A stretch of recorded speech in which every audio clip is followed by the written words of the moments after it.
평안들 하셨습니까? 아멘. 우리 앞뒤 옆 사람과 인사 나누겠습니다. 영화 샬롬.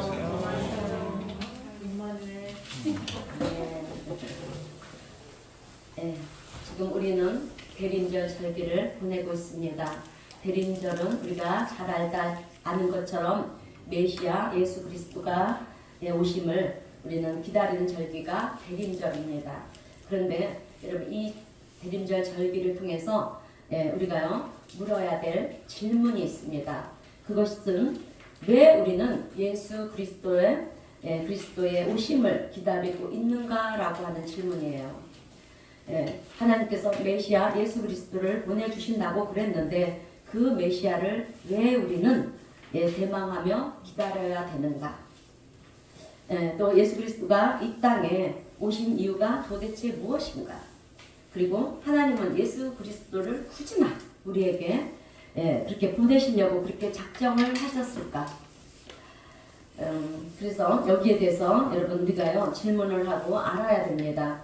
그래서 저는 오늘 이 본문 말씀을 통해서 예수님께서 우리에게 오신 이유와 또 우리가 예수님을 기다려야 되는 이유에 대해서 두 가지 말씀을 전하면서 함께 은혜를 나누려고 합니다. 첫 번째로 예수님이 우리에게 오신 이유는요, 우리를 죄와 저주에서 자유케 하기 위해서 오셨습니다. 여러분 예수님만이 우리를 죄와 저주에서 자유케 하실 수 있는 분이세요. 그래서 죄와 저주에서 우리를 자유하게 해주시기 위해서 예수님은 여러분 오셔야만 했습니다. 여러분 하나님께서 우리 인간을 창조하실 때 우리가 다 하나님의 은혜 안에서요 건강하고 또 행복한 삶을 살아가기를 하나님은 원하셨습니다. 그런데 하나님은 우리 인간을 창조하실 때 그냥 대충 창조하셨으면 얼마나 좋았을까. 너무도 완벽하게 우리를 창조하신 거예요. 그래서 여러분 우리에게 생각이라는 것이 있지 않습니까? 그런데 여러분 생각이라는 것을 이렇게 자유의지를 주셨어요. 하나님께서는. 그래서 이 자유의지를 가지고요 우리는 사고 판단하는 그런 이성이 생겼습니다. 이성이 생기고 그러다 보니까 여러분 늘 궁금한 것이 우리 안에 있는 거예요. 호기심이 우리 안에 있는 것입니다. 그래서 그런데 이 호기심이라는 거 어떻습니까? 한순간 호기심이 생기다 끝나느냐? 아니에요. 가면 갈수록 그 호기심이 끝없이 생기는 거예요. 그런데 그 호기심을 통해서 여러분 우리를 죄 가운데로 넘어뜨리려고 하는 사탄의 유혹이 결국은요 아담과 하와에게 그렇게 그 호기심을 자극해서 선악과를 먹으면 죽나 안 죽나 이것을 궁금하게 하는 거예요. 그래서 거기에 대해서 사탄이 유혹을 해가지고요 결국에는 아담과 하와는 이 하나님의 말씀을 믿는 것이 아니라 그 호기심 때문에 사탄의 속임수에 넘어가서 하나님의 말씀을 저버리고요 또 선악과를 먹게 된 것입니다. 먹지 말아라, 먹으면 죽으리라, 이렇게 하나님께서 분명히 말씀하셨는데 그럼에도 불구하고 아담과 하와는 그 선악과를 먹고요 하나님의 말씀을 어긴 죄로 인해서 죄의 권세가 우리의 삶을 지배하게 된 것입니다. 그래서 죄로 말미암아서 하나님과 우리 인간은요 분리가 되고 말았어요. 단절이 되고 말았습니다. 여러분 하나님과 죄는요 물과 기름 같아서 도저히 섞일 수가 없는 거예요.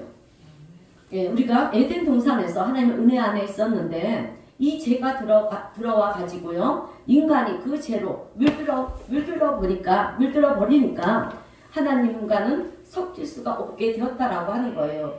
그러니 관계가 될 수밖에 없는 것입니다. 하나님과의 관계가 그냥 단절이 될 수밖에 없었던 것입니다.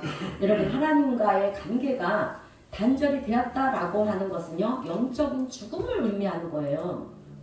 여러분 우리 하나님은 영이시죠? 그러니까 우리가 하나님을 어떻게 만납니까?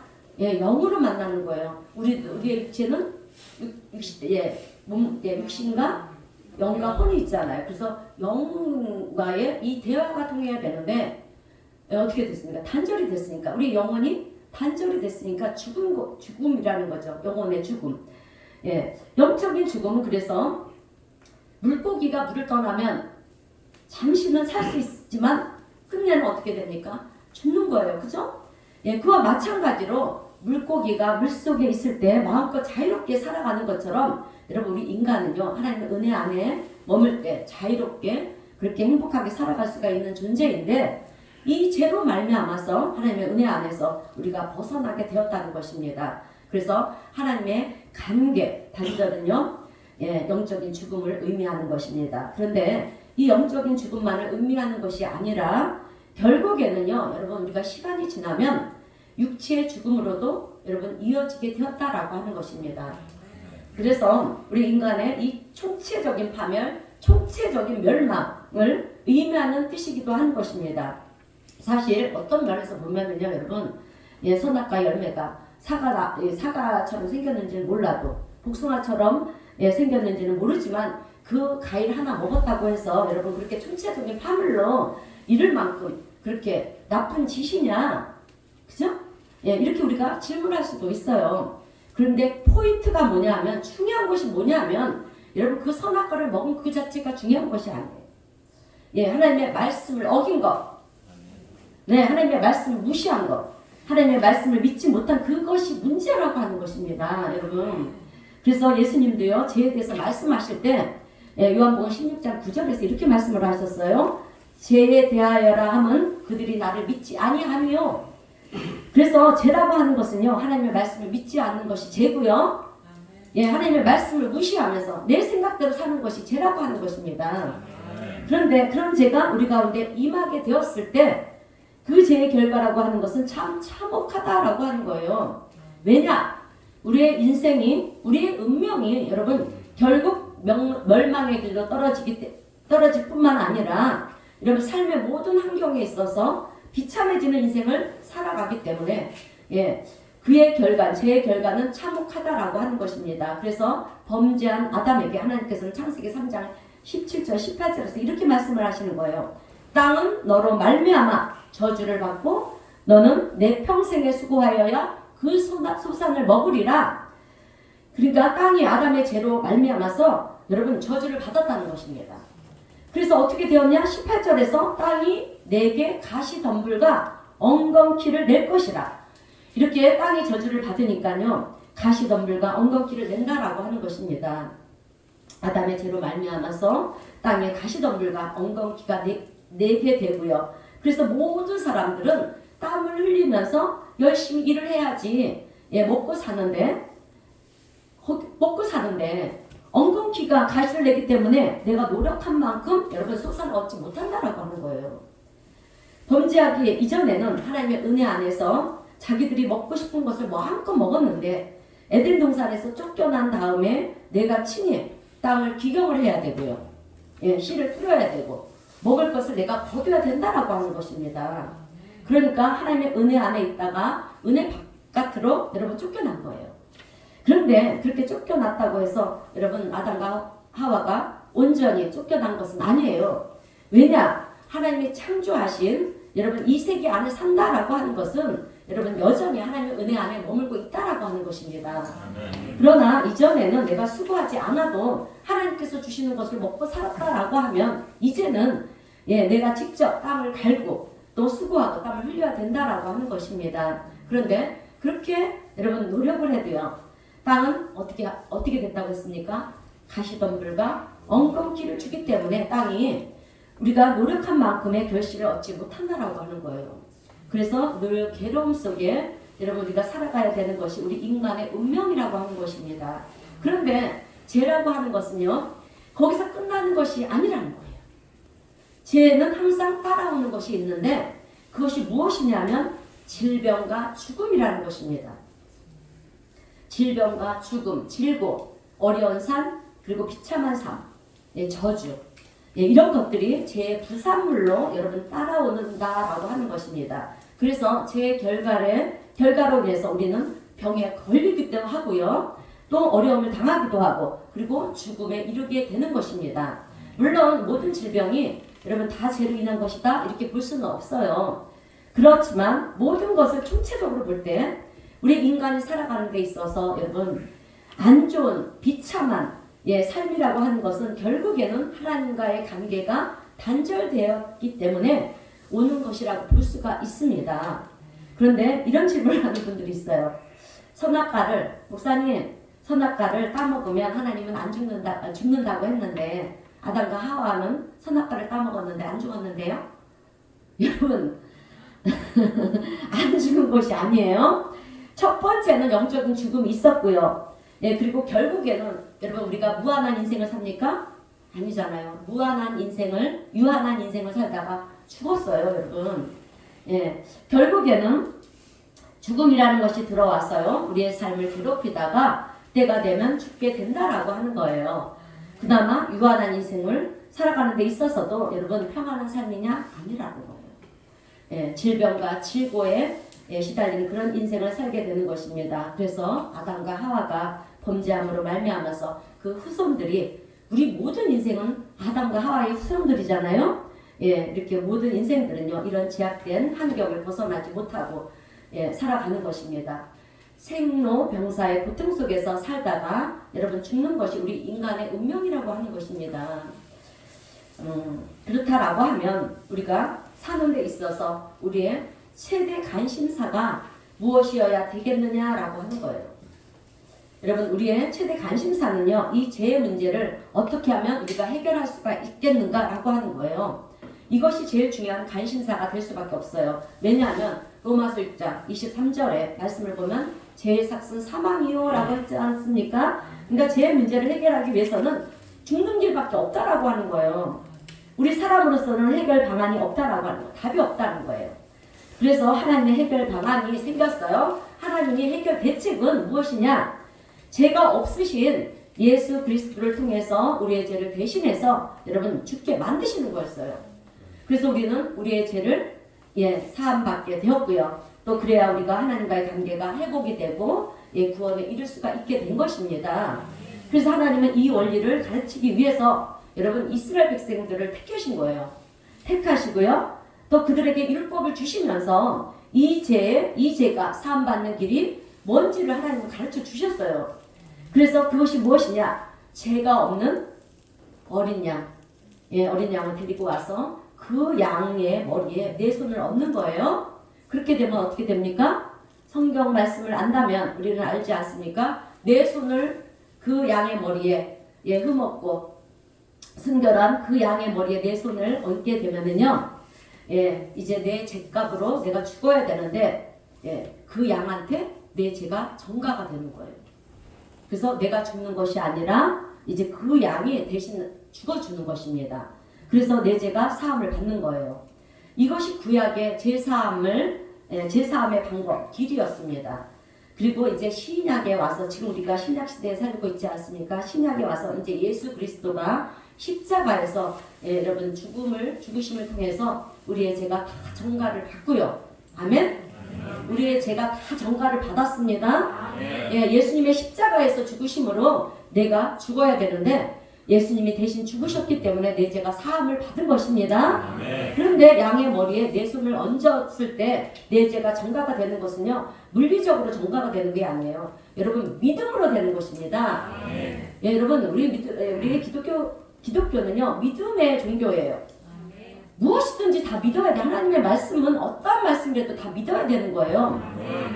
그렇습니다. 그래서 우리도 십자가에 계신 예수님을 바라볼 때 여러분 우리의 믿음으로 말미암아서 내 죄가 하나님께로 전가가 되는 거예요. 아멘. 그래서 예수님께서 친히 우리의 죄를 짊어지신다고 말씀하셨기 때문에 그것을 우리가 믿게 되었을 때 우리의 죄가 예수님께로 전가가 되는 것입니다. 그랬을 때 여러분 우리는 더 이상 이제 죄와 질병과 질고 가운데 이제는 더 이상 고난당하는 존재가 아니라는 것입니다. 여러분 예수님의 십자가의 대속의 죽음은 하나님의 가장 크고 위대한 사랑이고요. 은혜입니다. 아멘. 그런데 우리가 죄로부터 자유함을 얻는 데 있어서 하는 일은 아무것도 없어요. 그래서 은혜라고 얘기를 하는 거예요. 아멘. 은혜는 하나님의 선물이고요. 거저 받는 것입니다. 우리가 노력을 해서요 구원에 이르느냐? 아니라는 거예요. 우리가 해야 할 일은 한 가지밖에 없어요. 무엇입니까? 무엇입니까? 자신 있게 말씀하세요. 믿기만 하면 되는 거예요, 여러분. 여러분 만약에 우리가요 구원을 받으려면 성공해야 구원을 받는다. 아니면 도를 깨달아야 구원을 받는다. 그러면 머리 나쁜 사람은 깨달을 수가 없잖아요. 예, 또 교육을 많이 받아야 된다. 그리고 세상 사람들에게 칭찬을 받고 존경을 받아야 된다. 그러면 여러분 구원받는 사람의 수가 여러분 제한이 될 것입니다. 그러면 그렇게 되면 공평한 것이 아니잖아요. 예, 그런데 하나님께서는요 공평하게 구원의 길을 열어주셨다라고 하는 거예요. 그것이 무엇이냐? 믿기만 하면 되는 것입니다. 예, 이것은 어른이나 아이나 많이 배운 사람이나 못 배운 사람이나 여러분 누구나 할 수 있는 일이잖아요. 예, 그래서 하나님께서 우리에게 베풀어 주신 이 구원의 은혜는 보편적이면서도 공평한 은총이라는 것입니다. 아멘. 예, 그러니 얼마나 감사했는지 몰라요. 그런데 그럼에도 불구하고 믿지 않은 사람들이 너무도 많이 있다라고 하는 것입니다. 하나님의 은혜를 거부하는 참 안타까운 사람들이 있다라고 하는 거예요. 여러분 우리가 인생을 살아가는 데 있어서 다시 말씀드립니다. 가장 시급하게 우선적으로 해결을 해야 될 일이 있다라고 하면 그것은 다른 것이 아니라 내 죄의 문제입니다. 예, 내 죄의 문제를 어떻게 해결해야 될 것인가 라고 하는 거예요. 자, 여러분 우리는 어떻게 생각을 하면 어떻게 우리 자신을 생각해 보면 여러분 우리는 태어날 때부터 내 몸에 시한폭탄을 달고 살아가고 있다라고 생각을 해도 합당할 것입니다. 초시계가 계속해서 째깍째깍하고 여러분 가는 거예요. 예, 언제 터질지 모릅니다. 우리의 인생이 그렇다는 거예요. 여러분 우리가 언제 터질지 모르는 이 시한폭탄을요 안고 산다 그러면 지금 내가 시한폭탄을 안고 있으면서 내일을 준비하고요. 또 내가 계획을 세우고 또 성공을 해야 되겠다. 내 꿈을 이루어야 되겠다. 여러분 이런 생각을 하는 사람은 아무도 없을 것입니다. 시한폭탄이 내 몸에 달려있고 언제 터질지도 모르는데 초침은 계속해서 지나가고 있는데 그러면 여러분 어떻게 해야 되겠습니까? 시한폭탄을 제거해야 되지 않겠습니까? 그죠? 그래서 이것을 제거하기 위해서는 우리는 동분서주해야 돼요. 동분서주하면서 누가 나를 도와줄 사람이 없는가? 있다라고 하면 여러분 우리는 그 사람을 찾아가야 되는 거예요. 아멘? 그런데 세상을 살아가는 사람들은요. 이 시한폭탄이 내 몸에 달려있는지를 모르기 때문에 여러분 그들은 그냥 태평하게 그렇게 살아가고 있는 사람들이 얼마나 많은지 모른다라고 하는 것입니다. 자기의 현실을 자기의 실존을 보지 못하고 살아가는 사람들이 세상에 너무도 많다라고 하는 거예요.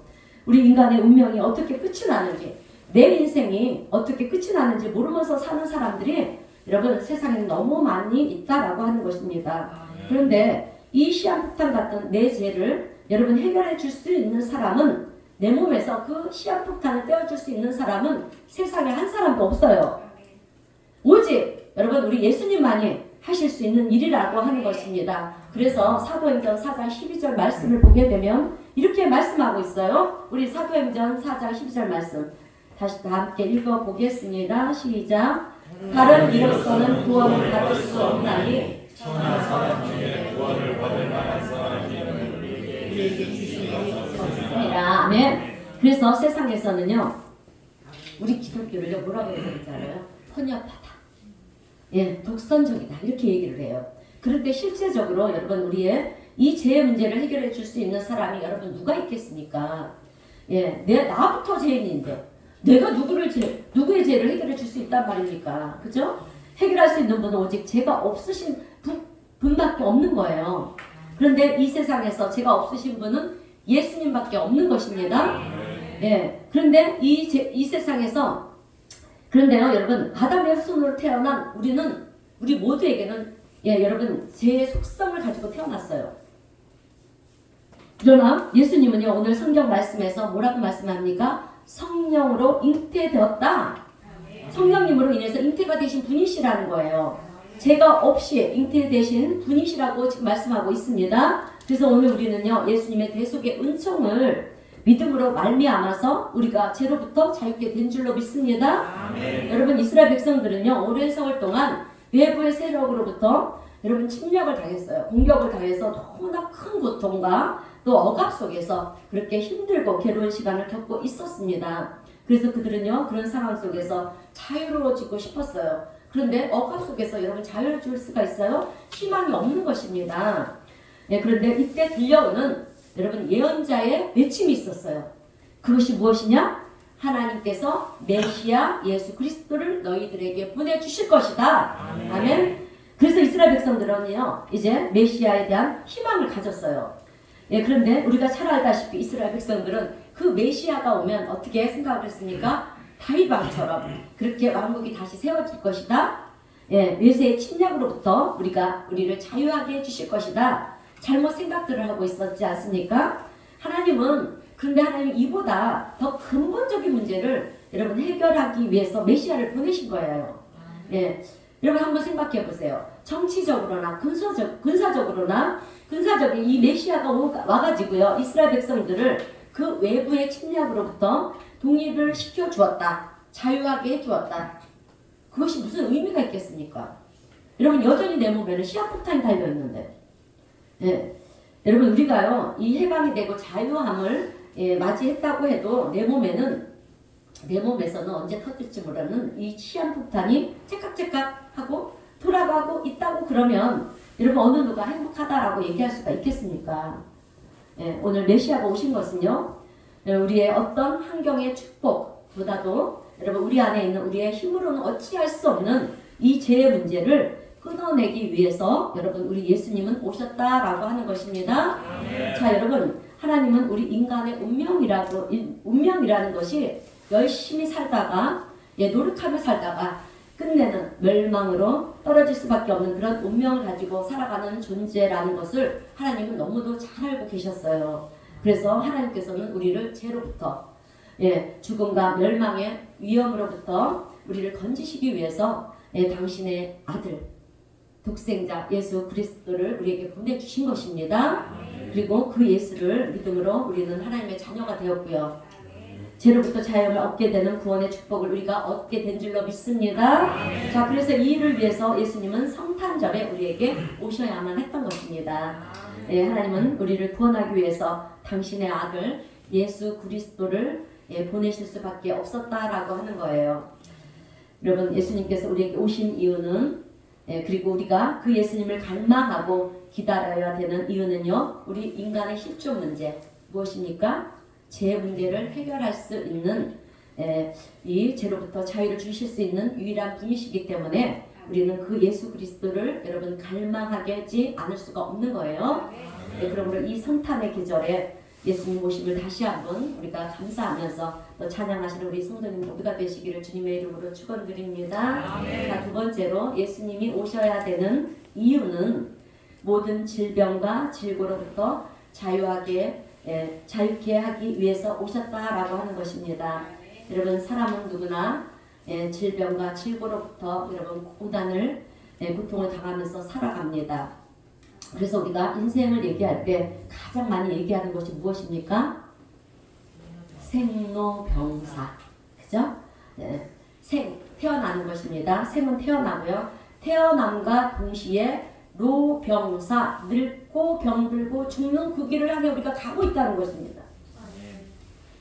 여러분 우리가 그래서 사람마다요 다 아픈 거예요.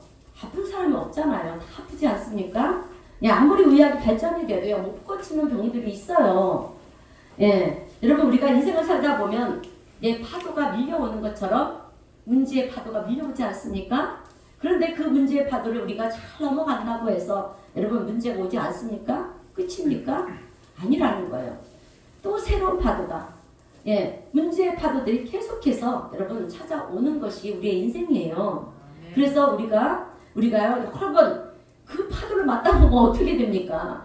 여러분 너덜너덜해지지 않습니까?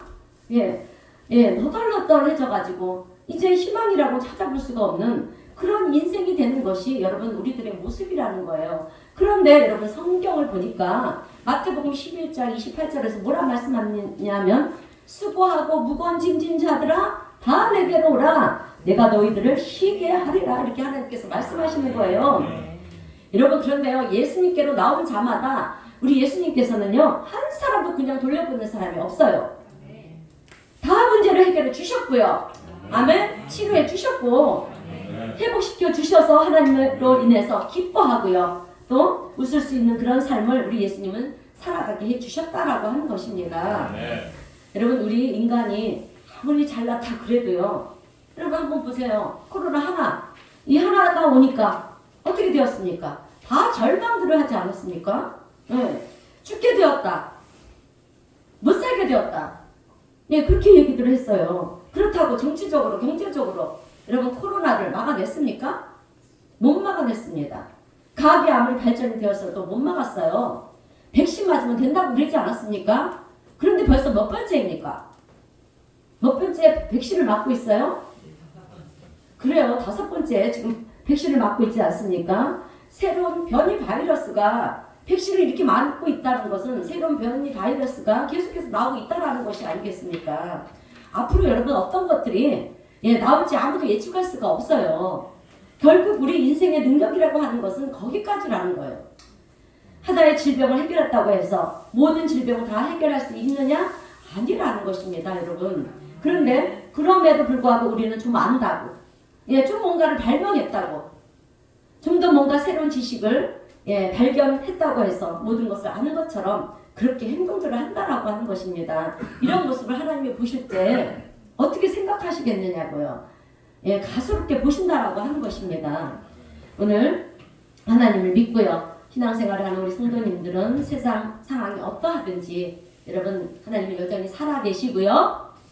아멘. 여전히 세상 역사를 주관하시는 하나님의 되심을 여러분 기억하시면서 그 하나님을 찬양하시는 우리 성도님들이 되시기를 주님의 이름으로 축원드립니다. 자, 그래서 오늘도 우리를 죽이고 멸망시키기 위해서 달려든 질병과 고통의 상황으로부터 여러분 우리가 자유할 수 있는 길은 세상 방법이 아닙니다.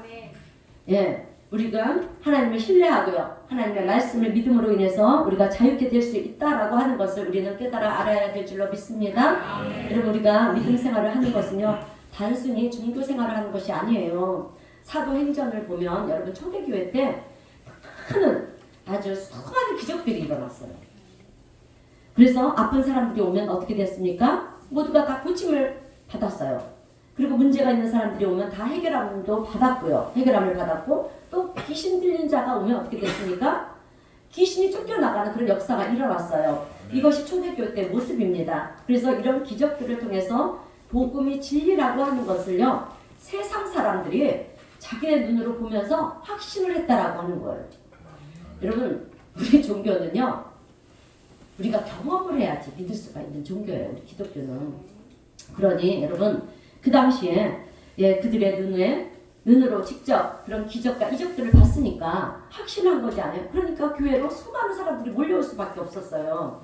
사람들이 교회로 몰려오면서 자신들의 문제를 해결함을 받고요. 또 복음의 진리라고 하는 확신 속에서 이 자신들의 생명을 바쳐야 되는 여러분 그런 상황 속에서도 복음을 부인하지 않고 순교의 길을 걸어갔던 것을 성경은 우리에게 여러분 말씀해주고 있지 않습니까? 그런데 오늘날은 복음을 아무리 외쳐도요, 여러분 그것이 진리라고 하는 증거를 세상 사람들이 눈으로 보지 못하고 있다라고 하는 거예요.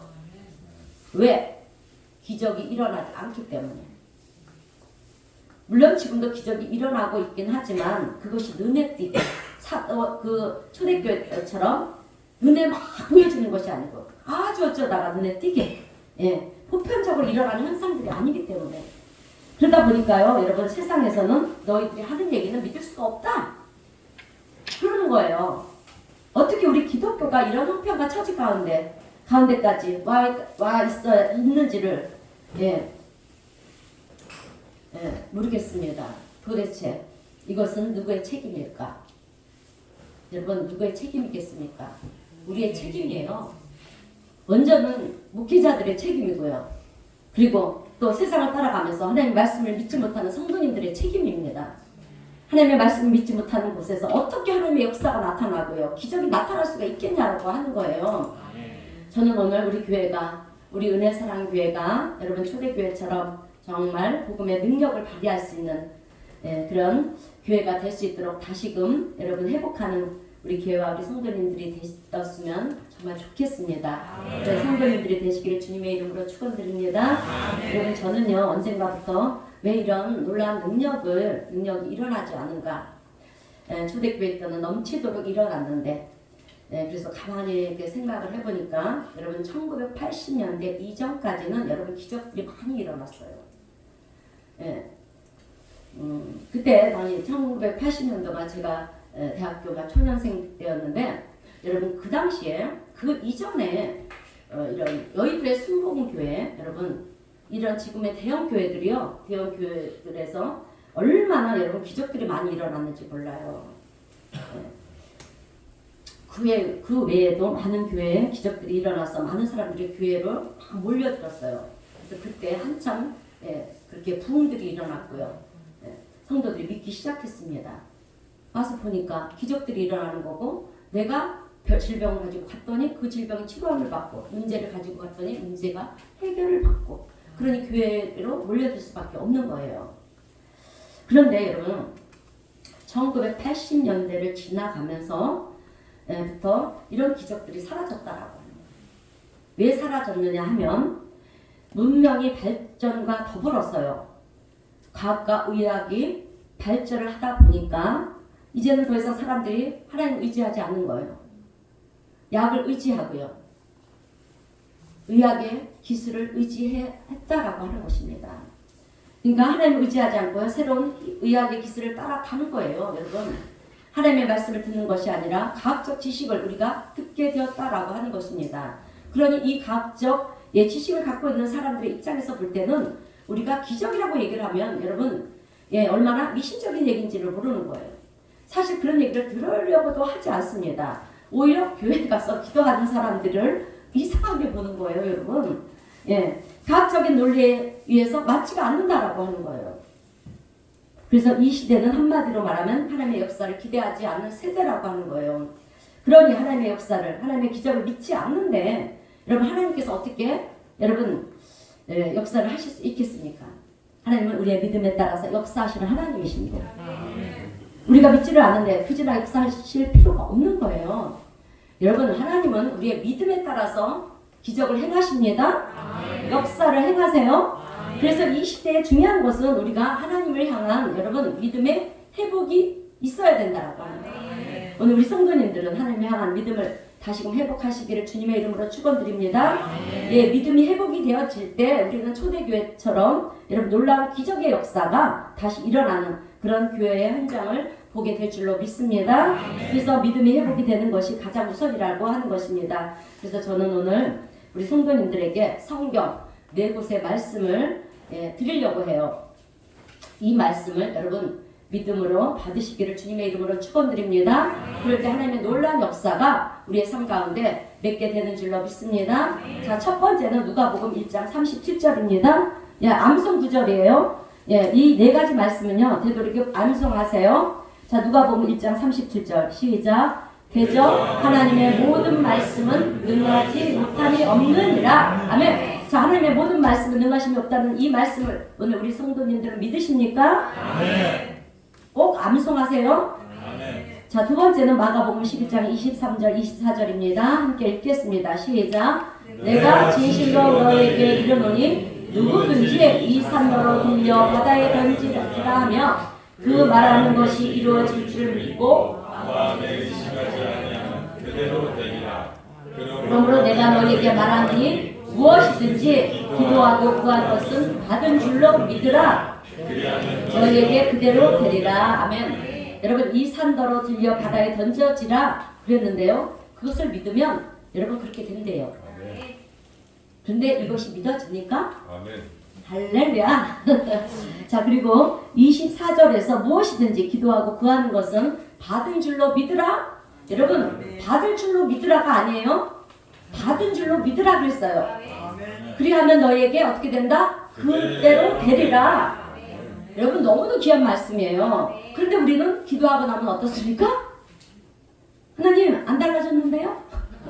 여러분 이것은 잘못된 기도예요. 기도를 했으면 우리가 보이는 현상이 안 달라졌어도요 달라졌다라고 받아들이는 거예요. 아멘? 믿는 거예요.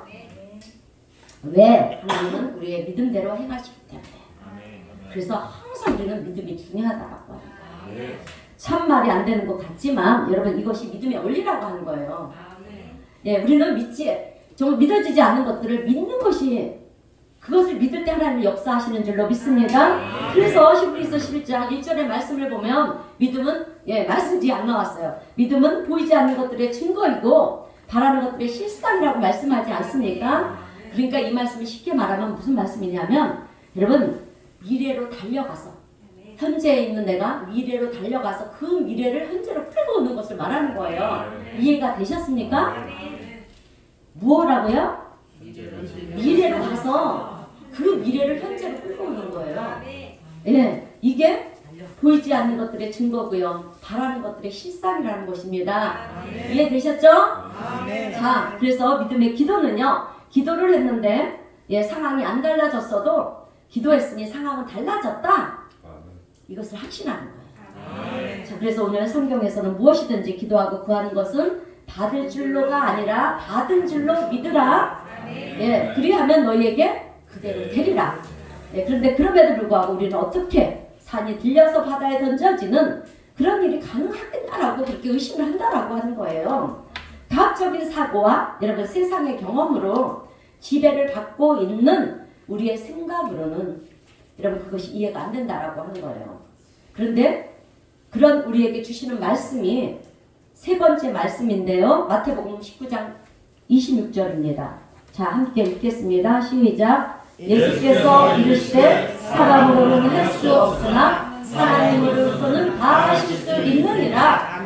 여러분 산을 옮기는 것은요 우리가 하는 것이 아니에요. 하나님이 하시는 일이라는 거예요. 우리는 믿기만 하면 되는 거예요. 그래서 사람으로 할 수 없는 것을 우리가 볼 때 불가능하다라고 그렇게 얘기를 할 수밖에 없다라고 하는 것입니다. 그러나 예수님께서는 하나님으로서는 다 하실 수 있다 이렇게 말씀을 하셔요. 그리고 네 번째는 마가복음 16장 17절 18절입니다. 함께 읽겠습니다. 시작. 믿는 자들에게는 이런 표적이 따르리니 곧 그들이 내 이름으로 귀신을 쫓아내며 새 방언을 말하며 뱀을 집어 올리며 무슨 독을 마실지라도 해를 받지 아니하며 병든 사람에게 손을 얹은 즉 나으리라 하시더라. 아멘. 여러분 이 말씀을 확신하시고요. 믿으시기를 주님의 이름으로 축원드립니다.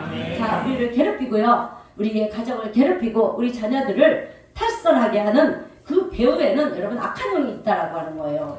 그 악한 영이 조정을 하고요. 또 유혹을 하고 넘어뜨리게 만든다라고 하는 것입니다. 그러면 여러분 우리가 어떻게 해야 되겠습니까? 오늘 말씀에서 어떻게 하라고 했습니까?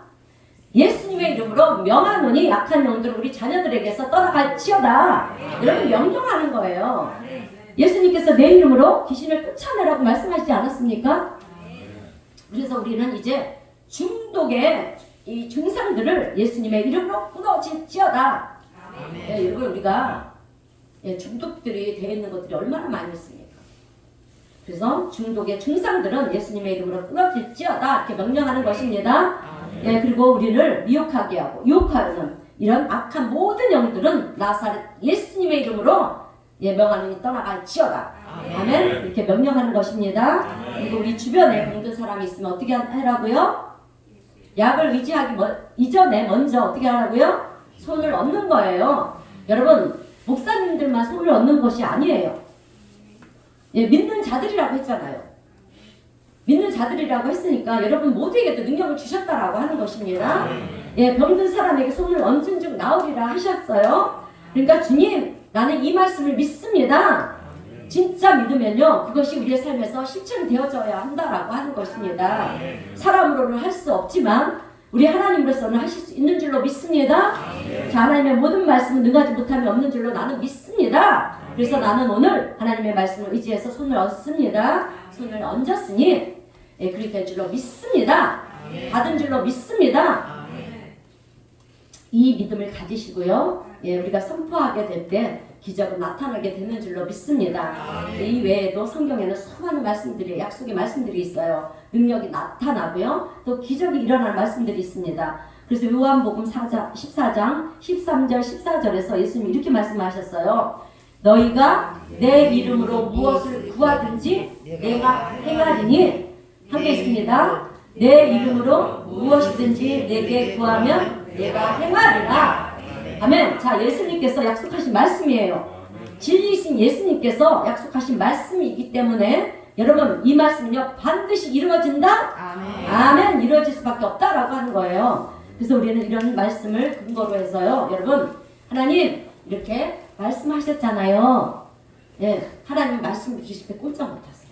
당신이 하신 말씀이기 때문에. 그래서 하나님 이렇게 말씀하셨잖아요. 그러면서 기도할 때 하나님은 그 하나님의 말씀을 가지고 기대하면서 기도하는 여러분 우리에게 기도하는 우리에게 어떻게 하신다?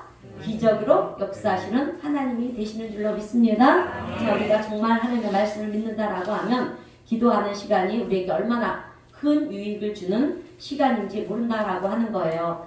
여러분 야고보서 4장 2절의 말씀을 보면 너희가 얻지 못함은 구하지 아니하기 때문이요 라고 말씀하고 있어요. 그러니까 우리가요 기도하지 않아서 구하지 않아서 여러분 얻지 못하는 하나님의 축복이 있다라고 하면 여러분 얼마나 억울하겠습니까? 그죠? 예. 이 외에도 성경 속에서는 우리에게 주시는 축복의 말씀이 기적의 말씀이 차고 넘칩니다. 그런데 그럼에도 불구하고 우리는 하나님의 말씀을 믿지 못하고요. 하나님의 말씀대로 행하지 못하고 있다라고 하는 거예요. 그 이유는 하나님의 말씀을 눈으로 읽고요. 머리로 이해하는 것에 그치기 때문에 그렇다는 것입니다. 여러분 하나님의 말씀은 마음에 새겨야 돼요. 자, 정말 우리가 믿는다라고 그러면 우리가 그냥 그런가 보다 예 하면서 그냥 머리만 끄덕끄덕 예 이렇게 하면 안 된다는 거예요. 예, 하나님이 보실 때도 그런 믿음은 진짜 믿음으로 보시지 않는다라고 하는 것입니다. 그래서 우리 성도님들은 오늘 이후로부터 이제 신앙의 자세가 달라지기를 축원합니다. 자, 그래서 우리는 믿음이 달라져야 되는데요. 자, 두 가지만 말씀드리고 이제 설교를 마무리하겠습니다. 자, 이 두 가지를 꼭 지키시기를 바랍니다. 첫 번째는요, 이제 이후로부터 여러분 그저 소원만 아래는 기도를 하지 마세요. 예, 해주세요. 이거 해주세요. 저거 해주세요. 이런 기도 하지 마세요. 하나님의 말씀을 믿고요, 명령하는 기도를 하시기를 바랍니다. 자, 이제 우리가 기도가 바뀌어야 돼요. 예를 들어서 달라지게 해주세요 주님, 이게 아니라 달라질지어다. 아멘. 환경을 바꿔주세요 이게 아니라 환경은 바꿔질지어다, 바뀔지어다. 여러분 예수님의 이름으로 명하는 거예요. 바꿔질지어다. 예, 믿음으로 선포하시기를 바랍니다. 여러분 우리에게는 말의 권세가 있어요. 말의 권세가 있습니다. 예, 요한복음 2장 12절 말씀 자 읽어보겠습니다. 시작. 영접하는 자 곧 그 이름을 믿는 자들에게는 하나님의 자녀가 되는 권세를 주셨으니, 자 우리에게 권세를 주셨기 때문에 우리가 말의 권세가 있는 거예요. 또 누가복음 10장 19절을 보면 내가 너희에게 뱀과 정갈을 밟으며 원수의 모든 능력을 제어할 권능을 주었으니 너희를 해칠 자가 결코 없느니라. 예, 여러분 예수님께서 우리에게 하신 말씀이에요. 그러면 나에게는 별로 힘이 없지만 예, 나에게도 권세가 있구나. 나에게도 권능이 주어졌구나. 여러분 권세가 있으면요, 권능이 주어졌으면 여러분 어떻게 해야 되겠습니까? 행해야죠. 예, 능력을 주셨는데 그냥 명령만 하면 되는 거예요. 예, 명령만 하면 이루어지게 되는 것입니다. 그래서 오늘 우리가 기도할 때 믿음으로 기도하는 것입니다. 하나님 감사합니다. 저에게 권능을 주셔서 감사합니다. 능력을 주셔서 감사합니다. 믿습니다. 이렇게 먼저 하나님께 감사하면서 여러분 선포하는 거예요. 기도는요, 하나님께 먼저 감사하면서 기도가 들어가야 돼요. 예. 그리고 지금 내가 어려운 환경 가운데 있으면 여러분 우리 다 어려운 환경 가운데 있지 않습니까? 예. 그러니까 하나님 지금 나의 어려운 환경들이 풀릴 줄로 믿습니다. 예. 그리고 예수님의 이름으로 명하노니 풀릴지어다. 선포하세요. 믿음으로 선포하세요. 반드시 풀립니다. 이렇게, 그리고요, 예수 이름으로 명하니 풀릴지어다. 이렇게 강하고 담대하게 믿음을 가지고 선포하면서 그렇게 되었다라고 여러분 믿음으로 받으시기를 축원합니다. 자, 두 번째는 우리 성도님들이 예수님을 믿음으로 구원을 받았다라는 것은요, 감사한 일이에요. 그런데 여러분 거기서 만족하면 안 돼요. 구원받은 것으로서 만족하면 안 됩니다. 하나님이 우리에게 능력을 주셨잖아요. 그러면 어떻게 합니까? 하나님의 능력 받기를 우리가 사모해야 된다라고 하는 거예요. 그것은 여러분 성령 충만함을 받으면 돼요. 예. 그래서 우리가 날마다 성령 충만을 구해야 돼요. 성령 하나님 나와 동행해 주십시오. 예, 그리고 능력을 받아서 여러분 하나님 말씀대로 한번 살아가 보세요. 그러면 돼. 목사님이 아마 그렇게 얘기를 해도 저는 아닌 것 같으세요? 여러분, 예. 그것은 사탄이 주는 생각이에요. 사탄이 주는 생각이에요. 예. 그런 생각을 다 내려놓고요. 예수님의 이름으로 귀신을 쫓아내라 했으니까 우리는 쫓아내는 거예요, 여러분. 예, 목사님, 제가 치은 죄가 많았어요. 괜찮아요, 여러분. 그래도 쫓아내세요. 예. 그리고 병든 사람을 보면은요, 어떻게 한다? 손을 얹는다. 예. 손을 얹으세요. 나은 줄로 믿습니다 하고 손을 얹는 거예요. 예, 10번을 얹었는데도 안 나왔다. 그러면 20번 올리세요. 여러분, 그래도 안 나오면 여러분, 우리는 말씀을 믿기 때문에 100번이라도 여러분 믿음으로 손을 얹는 거예요. 그런데 되나 안 되나 보자. 이런 믿음으로 얹으면 안 돼요. 여러분, 기적 안 일어납니다. 온전한 믿음일 때 여러분, 우리 이 100도가 되었을 때 물이 끓기 시작하는 것처럼 여러분 우리가 온전한 믿음을 가졌을 때 하나님의 역사가 기적이 나타나는 거예요. 아멘. 예, 여러분 되든 안 되든 꼭 시도하시기를 바랍니다. 예, 자꾸 하다 보면은요 그것이 되어지는 것을 기적이 일어나는 것을 우리는 경험하게 될 줄로 믿습니다. 자, 마무리합니다. 여러분 오늘 예수님이 우리에게 오신 이유는요 이렇게 죄와 저주의 뿌리로부터 그 뿌리를 제거해 버리고 우리를 구원해 주시려고 오셨습니다. 그리고 그로 인해서 제 부산물로 따라오는 뭡니까? 질병과 고통의 삶으로부터 우리를 자유케 하기 위해서 주님은 오신 줄로 믿습니다. 이번 성탄 계절에 이 대림절을 보내면서 우리가 예수 그리스도 오심을 기대하는 이유는 2000년 전에 오신 우리 예수님 오늘 우리의 삶의 현장에도 오시옵소서. 그래서 우리를 죄와 저주로부터 자유하게 하여 주옵시고 또 우리의 삶을 괴롭히는 온갖 종류의 환경으로부터 우리를 건져 주옵소서. 구원하여 주옵소서. 이런 믿음을 가지고 우리가 기도하게 될 때 아픈 사람은요 치유를 받고요. 아픈 사람은 치유를 받고요. 삶의 길을 찾지 못하는 우리 성도님들에게 새로운 길을 열어주시는 그 하나님의 은혜와 축복이 임하게 될 줄로 믿습니다. 여러분 세상에서 가장 축복된 자리가 어떤 자리인지 아십니까? 어떤 자리일까요? 아멘. 예배 자리예요. 예배 자리입니다. 이 자리가 제일 축복된 자리예요. 왜냐하면 여러분 하나님의 예배하는 자리는요 하나님의 손이 우리를 붙드시는 시간이기 때문에 그래요. 여러분 하나님의 임재하시는 시간이에요. 여러분 보이십니까? 하나님의 임재하심을. 여러분 오늘 설교를 들으면 알 수가 있는 거예요. 아멘.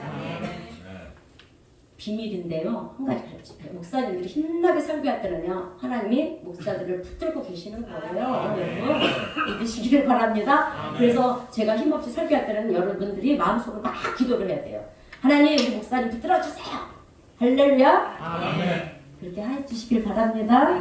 자, 그래서 예배 자리에서 치유가 일어나는 거예요. 문제가 해결이 되는 그런 역사가 일어나는 것입니다. 초대교회는 그런 역사들이 수도 없이 많이 일어났어요. 우리가 그런 기대감을 가지고 예배 자리로 나오는 것입니다. 여러분 그냥 형식적인 예배를 드리러 나오면 안 돼요. 이제는 예배 자리로 나올 때마다 하나님 나를 붙들어 주세요. 하나님 나를 축복해 주실 것을 믿습니다. 하나님께서 내 문제를 해결해 주실 것입니다. 하나님 내 질병을 치료해 주실 것이다. 이런 기대감과 믿음을 가지고 나오시기를 바랍니다. 그래서 예배 자리로 나올 때마다 하나님을 만남을 통해서 여러분 마일의 삶 속에서 기적을 베푸시는 하나님의 놀라우신 은혜를 경험하면서 이 성탄의 계절에 대림절을 보내시는 우리 성도님 모두가 되시기를 주님의 이름으로 축원드립니다. 기도하겠습니다.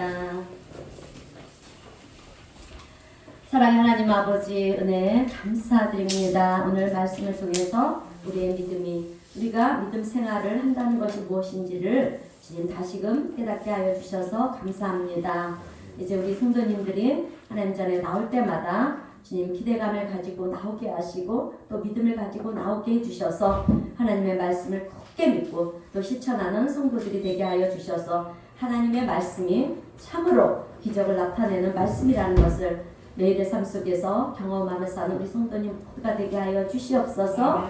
또한 이번 성탄의 계절에 대림절을 보내면서 이제 곧 오실 우리 예수님을 하나님 우리 성도들이 대망하며 기쁨과 감사로 맞이할 수 있는 복된 우리 믿음의 성도들이 다 될 수 있도록 오늘 우리 성도님 모두를 축복하시고 은혜 베풀어 주시옵소서. 예수님의 이름으로 기도하옵나이다. 아멘. 찬송가 96장 함께 찬송하겠습니다.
복된 성일을 맞이하여 마음과 뜻과 정성을 다해서 예배하고 또 귀한 예물을 정성껏 구별하여서 주님의 귀한 성도들이 하나님께 봉헌합니다.